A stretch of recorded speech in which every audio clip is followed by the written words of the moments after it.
Hello children, welcome to Leeds International School, Primary 4, second term English Literature, lesson Birth of the Stars. Lesson objective.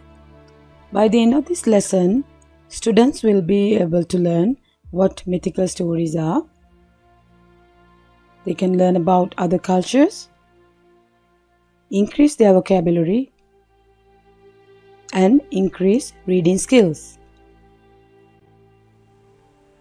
Children, this lesson is about the myth that Incas believed about the birth of the stars. So before everything else, let's learn a little bit about ancient Incas. The Incas were an ancient group of people who lived in South America. According to the legend, the Incas were created by the sun god Inti, who sent his son Manco Capac. They called themselves children of the sun. They managed everything without horses, the wheel, or even a written language. Incas believed that thanks to the heat and the sunlight, crops could grow and develop. Inca houses were mostly made out of stones. Hunting and fishing were very important for Incas, as fish and meat were part of their diet. Incas were highly skilled in many crafts. They were expert in weaving and embroidering. They worshipped many different gods. They had many religious festivals throughout the year involving music, food, dancing, and human sacrifices. Incas developed a system of keeping records by tying knots into colored rope. So children, if you wish to learn more information about Incas, you can click the below website. You will find very interesting facts about Incas. Now let's see what a myth is. Many years ago, people did not have the science to help them understand life. For example, they did not know why the sun rises each morning, or why the seasons change, why there are stars, and how it came.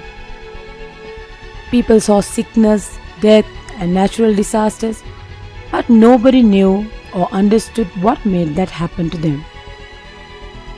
So people started telling their own stories and beliefs to explain what was happening around them. None of these stories were written down. They were passed from one generation to another by telling them as stories. Based on hearing these stories, people started believing them as the truth. In this way, myths became beliefs. That's why it's closely related with religion. Now that we have an understanding of the ancient Incas and myths, I think we are ready to read the lesson. Let's read the lesson. Birth of the Stars, page number 32. Birth of the Stars, a myth from ancient Inca, retold by James Riordan.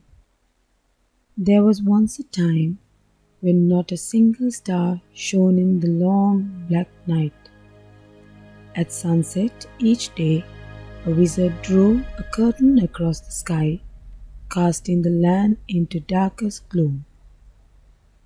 Only at dawn did the curtain rise to reveal the bright warm sun.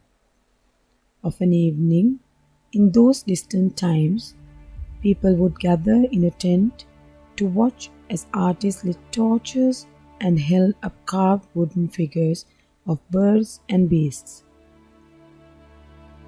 Then they would throw giant shadows onto the wall of the tent, making the shadows dance and leap about. One day, the artist had an idea. Why not cast their shadows onto the curtain of the sky? So one evening, people gathered at the foot of a hill to watch the show.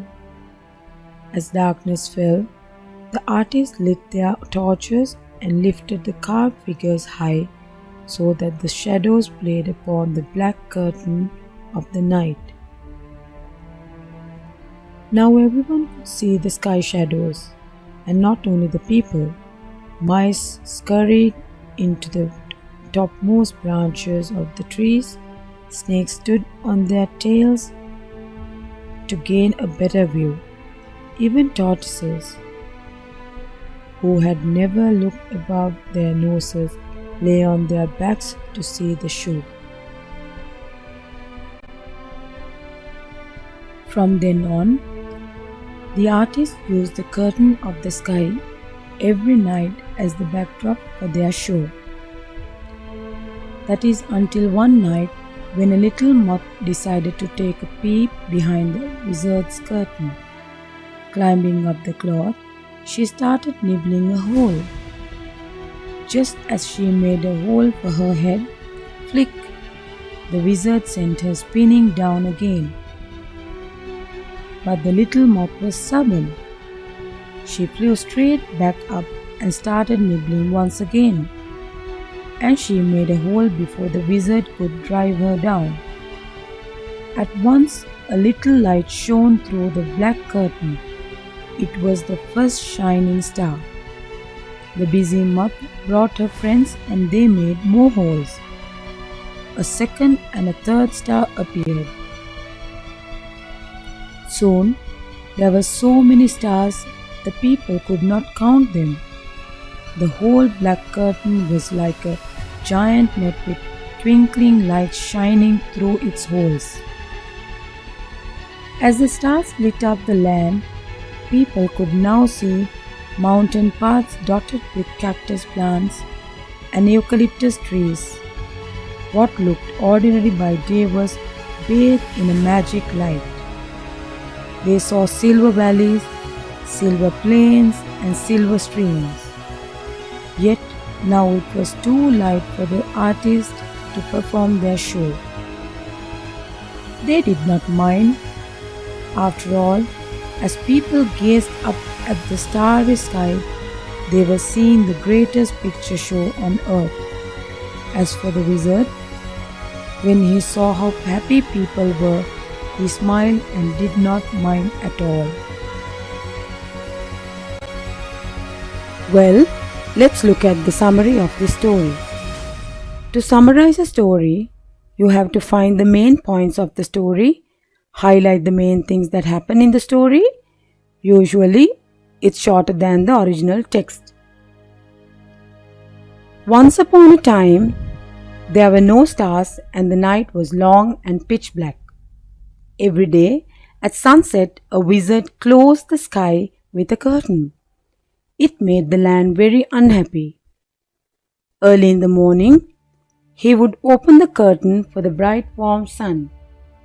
So in the evening, people would meet in a tent to see artists lit torches and made giant shadows on the walls of the tents by using carved wooden figures of birds and beasts, making them dance and move around. Once the artists got an idea to try casting their shadows onto the curtain of the sky. As soon as it was dark, the artists lit torches and took out the carvings high to create the shadows upon the black curtain of night. Now everyone, including people, even animals, saw the shadows above. From there onwards, the artists used the curtains of the sky as the background for their show. One night, a little moth decided to have a look behind the curtain and started nibbling a hole.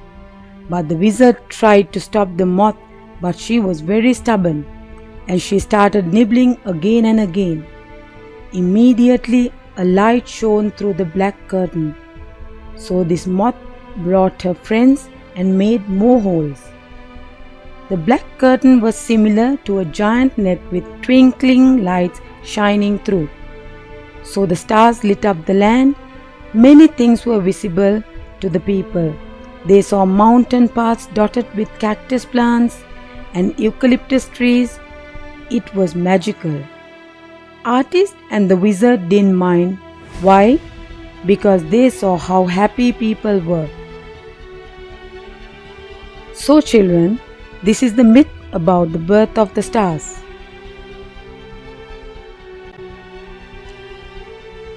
Vocabulary: wizard, magician. Cast: throw something forcefully in a specified direction. Gloom: sadness, unhappy. Reveal: make unknown or secret known to others. Distant: far away in time. Carve: cut a hard material in order to produce an object or a design. Beasts: creatures, animals. Leap: jump, hop. Scurried: move hurriedly with short, quick steps. Backdrop: background. Moth: an insect. Peep: a quick look. Nibbling: take small bites. Spinning, turning or rotating. Twinkling: blinking or shining. Eucalyptus tree: it's the name of a tree. Ordinary: normal. Valley: a low area of land between hills or mountains. Plains: a large area of flat land with few trees. Gaze: look, stare. Children, I have added some mythical storybooks which are very famous in this slide. You may have heard or read the Book of Merlin, The Legend of Robin Hood, Stories of Thor, The Legend of King Arthur, The Legend of Bigfoot, Hercules. These are very interesting books if you can find and read. Now it is your turn to answer these questions.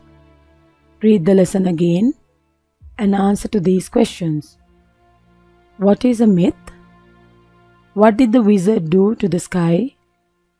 Explain how animals prepared themselves to see the shadow in the sky. What did the moth do? What did the people see when the stars lit up the land? I hope you enjoyed the video and learned something from this lesson. Thank you for watching.